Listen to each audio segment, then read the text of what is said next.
Na na na na. I feel like we say this every time. You can't not. You can't. They're not. the Addams Family. They are the Addams Family, but not that Addams Family. No, the better Addams Family. Because there's one with 2 D's and one with 1. Yes. Right. No. So you've got Zelda, Lulu, and John Adams, as well as wife Toby Poser. I feel like she should have changed her name. No way. Because until she changes her name, she's just going to be a poser. That joke is also made every time. I can't help it. It's a rad name. I like her name. I can't help it. All right, fine. So, for those of you who are not familiar with the Addams Family at this point, they are a family with the last name Adam. No. That are filmmakers, and they work on every aspect of their film. They write them, they direct them, they star in them, they edit them, they do the music for them, they produce them, the whole shebang. And they've made quite a few feature films at this point. The Deeper You Dig, Hellbender, they made Where the Devil Roams, Hellhole, and now Mother of Flies. I might be missing one, but those are the ones I can come up with off the top of my head. We're big fans of these people. And we were lucky enough to interview John. Yeah, super cool. And we will get the rest of them at some point. One day. So this one is about a young woman who is sick, and she's run out of options in Western medicine. She's went to all the doctors, she's done all the stuff, and they're like, sorry kid, you're gonna die. And so she comes across a lady who lives out in the woods and claims she can cure her illness. So her and her father set out and embark on this journey. But of course, everything comes at a price. It does. So yeah, I mean, this is a witch movie. Yes. We will talk about that. We've talked about how in recent years they've kind of given us what we've wanted, because I feel like for a while I have been asking for more witch movies, more serious witch movies, not witch movies for children, because I feel like that's always what like witch movies became, was like the hocus pocus type stuff. And they never really made serious witch films that were trying to go for like scary. So I'm very much welcoming this, witch uptick. Craze. Witch craze. There's been a lot of like really cool witch-centered movies in the horror genre, especially in the last couple years, which is very exciting. And they've made another witch film as well, Hellbender, which is also a very rad film. This might be like I don't know if it's my favorite or my second favorite, because Where the Devil Roams is like really, really cool, and that was the top of my list of their films for a while. But I loved this one. I was super into it. I do want to say this, and I think this is important. The Addams Family has a very specific tone and style to their films, and if you're familiar with their work and you're a fan of their work, then I think this will absolutely work for you. But for someone who's not familiar with it, I think they'll come into this and it could be hit or miss, because they have that indie feel with a certain line delivery and dialogue and stuff that's going to be off-putting to a lot of people. But if you are familiar with their past filmography and you're a big fan of theirs, I think that this is a good return to form, because I think Hellhole is probably their weakest movie, and it made me kind of nervous that they were gonna like keep on a downward trajectory, because that can happen to filmmakers. But I think that this is, right back up there with Where the Devil Roams as potentially their best film. Yeah. So they really turned it around for this one for me. Yeah, one of the things that I love about their filmmaking style is that they definitely, all aspects of the film, like it really treats it as an art. So sometimes we've talked about on the channel where, some films, all filmmaking is art, but sometimes you go into a film, especially maybe more mainstream ones, and it's very much like it's polished, it's about just the plot alone and that's it. Yeah. Whereas a lot of the elements in their films, including like the music, the line delivery, the script itself, the cinematography, like all that stuff plays with the media as part of the art, Yeah. instead of it just being like, here's the method to deliver a story. Like there's a lot of emotions baked into all of their films, and this one is no exception for sure. Yeah, I was really enamored with this. I think that they also do, this is definitely like a folk horror type of film, and that subgenre and aspect is also included in some of their other films too. But I really felt it very strongly with this one. There's a lot of beautiful shots of upstate New York or somewhere in rural New York State. Just like gorgeous shots of the trees and woods and sky and everything. And I really love all of that. I think that the wind in the trees should have been a paid actor in this, because there is just so much atmosphere and moments where you have characters in the woods and they're delivering these, really intense lines, or there's some very charged scene happening, and then the wind in the trees is like blowing all around them, and it just adds to it. Because if you've ever been out in the woods somewhere in nature, like, you do have these moments where you really feel everything is alive around you, and I felt like that element was in this film, which was really cool, because the whole film is very much about life and death and how the two, intermingle and intertwine, and there isn't as much of a distinction as we typically seem to think there is. Also, some really cool effects in this. Very, very cool. There was great practical effects, great just like special effects, some genuinely like disturbing and creepy things that we were both like, what the fuck is that? Why is that an actual corpse or whatever? And I love that, because it's so exciting to see small filmmakers like just land stuff like this. And as usual, very inspiring. We always talk about that whenever we watch these movies from this group. So yeah, I think where they succeed the most is in the intimacy of their like unity as a family and like as a collective unit. And I think that's probably why Hellhole ultimately failed for me, is because they tried to bite off something bigger than they could chew and maybe is outside of their wheelhouse, which I'm glad they tried their hand at something like that, like this bigger scale thing that was focused on a bunch of different characters in a bigger location and such. But where they really shine is in that like intimate setting of just the like a couple of them, where they can really focus on what they're trying to achieve. yeah. As you had said, it's all about the art. And this is a beautiful film. It's really not gonna work for people.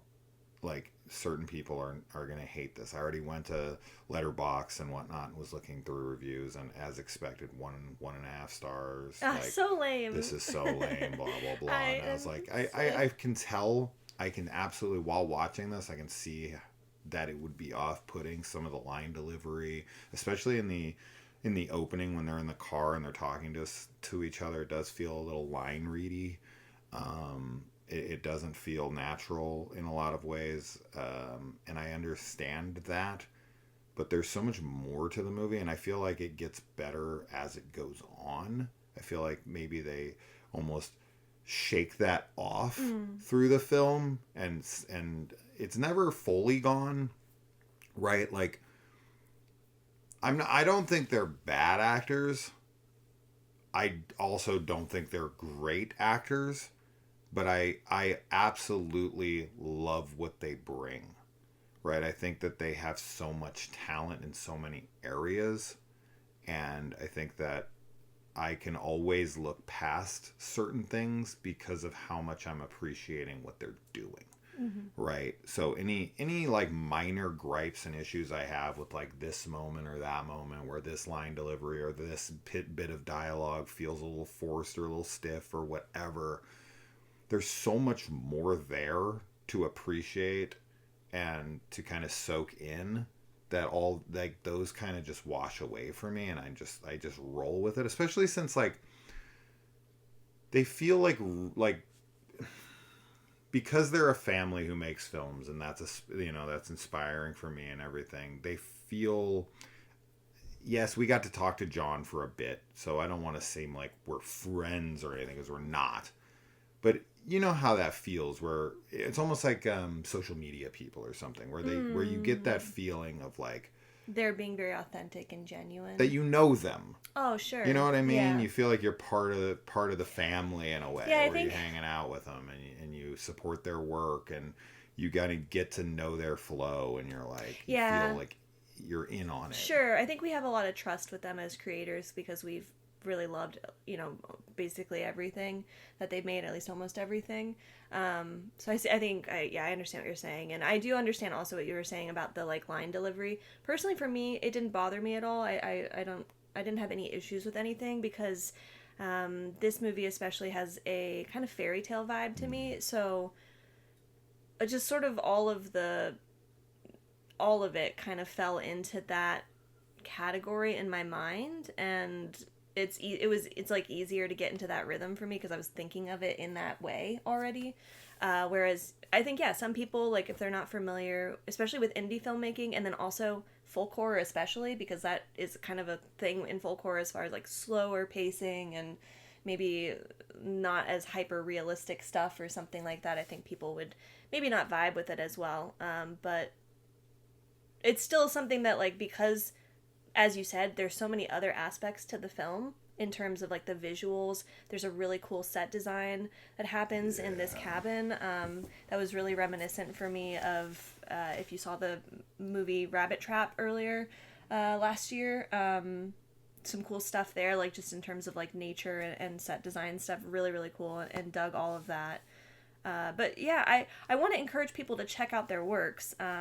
This one, like we've said, I mean, this one's like up there in terms of our favorite, but Where the Devil Roams might be, one to start with because we really, really love that. But honestly, all of them are super cool, and just supporting the indie filmmakers and people that you can tell really love their craft and love creating things together, because that's where that's the important thing, is that they're creating stuff and they're creating really cool stuff. So even if it doesn't vibe with you, it's that's fine. Not everything always fits, which we talk about all the time on the channel. Not every movie is for you, and that's okay. I think the music, we talk about the music too, but the music is killer in this. Really great stuff.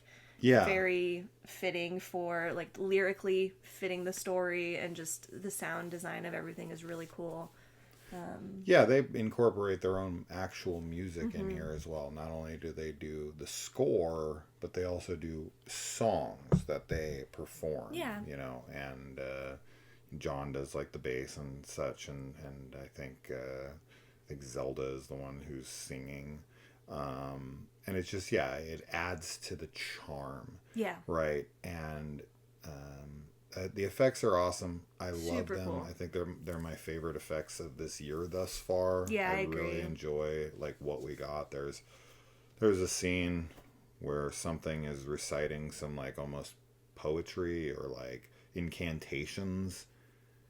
That looked fucking insane. Crazy. And There's wild. a shot of like a corpse and the eyes and stuff. Scary. Super terrifying. Yeah, there's a lot of really cool shots in this. And, some of it's composite work and some of it doesn't like perfectly blend exactly, but so much of it works that I don't care if there's little imperfections here and there. But that's, that's like, I don't know. That's also part of the charm too. Like, I think think that's why we love watching indie films. Like, especially like, it's okay. It doesn't have to be like super polished. I mean, we love watching all types of movies. So we watch tons of movies that it's like you can't tell what's an effect and what isn't, and that stuff is fun too. But then when you see like smaller budget indie people doing stuff, it still has like, I don't know, it still has an element to it that is exciting to see. And also, I feel like you can still suspend disbelief. Like, it doesn't have to all be on, like, it needs to look totally perfect and totally realistic. Like, you can still get into the rhythm, you can still get into the flow of the film and the vibe that it's trying to accomplish, and, like, the story and the metaphors. Nothing in this film looks bad. Nothing at all. No. Nothing. I loved all of it. Right. There's imperfections, but much like, you know, falling in love with your partner. Yeah, that just adds. Their imperfections become their strengths and their charm. Their imperfections. Yeah. And lastly, I'll say that actually, if you are interested, and this is your first film of theirs, and you're like, ooh, I don't know where to start with this journey, I'd start at the beginning. I would start with The Deeper You Dig, and then dig deeper. Yeah, I think it's fun to see go that. In order. Yeah, the progression, how they develop and things change and improve, or whatever. That's really cool to see. Just think that, like, the whole time you're watching this is a family. Yeah.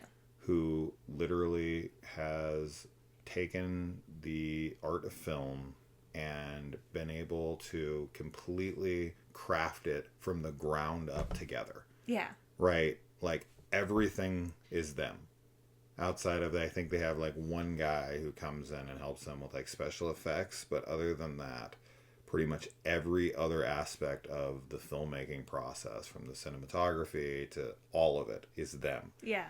And it's inspiring to see, like, even if you don't like the movies, there's so much to appreciate and respect here, right? This is like my dream that my wife and my kids and I are going to start making films together like this. Sure. Like, that is the dream. I couldn't think of anything better. So I think it, on top of, I actually genuinely enjoy these movies, I also feel so jealous and inspired at the same time while watching them. Like, wow, they really do just... This is one of those... figure it out. They make it work. A great example of how you really don't need a budget. Like, talent and creativity, you can work with anything. And not to say that there's not money put into things, they got a budget here. It's you find a way, and when you have stuff that you want to say and make, and, like, you make it work. And I hope that they're very proud of everything they've done, because this one was wonderful. So it's definitely in the top films of the year so far. I know we're just at the beginning, but as you said, best effects we've seen so far, and really, really loved it. Yes, and if one of the Addams family is watching, can you tell Kaylee that house is not real? I was like, where is that house? That's so not a cool. Real house. I was fooled. If it is not. It is not a real house. I want to live there. But it was cool in the shot. I was like, oh, that's really neat. But then, the interiors, which is, I'm assuming, a set that was built, that stuff was super cool. Super duper cool. Yeah. So that's that anyway. That's that. All right. Check it out. Please support them. We love heaping praise on the Addams family. Yeah. And I tried kind of tirelessly to get a screener to this. Oh, yeah. For months and months and months. And I talked to Toby, and we actually had things lined up, but they kept falling through because of the people who run that business bullshit side of things, especially, Shudder. Which is what this is on, by the way. Bad luck with Shudder, but this is a Shudder movie. Shudder and us, we don't get along online. But please support them. Please check it out if you have Shudder. Even if you get Shudder just to watch this, I think Kaylee and I were just talking about how I pay like $9 a month for Shudder, and I think I use it once every 3 months. We like to keep it around because we see all the Shudder movies in theaters. Why didn't they put this one in theaters? I know, this would have been great to see in like a theatrical release. Hell yeah! Yeah, I hope that'd be awesome. Man, have some faith in the Addams family and put one of their fucking movies in theaters. This would be so good. So, anyway, support them. Check out their works. Thank you guys for being rad. Yeah. Keep on making stuff. We will keep on watching it and supporting you, and trying to spread the word to others. And if you need another family to co-create with, we have a dog. We'll do the Adam Smith crossover. We're talentless hacks who are trying to ride your success. All right, guys, that's that. Bye. Bye.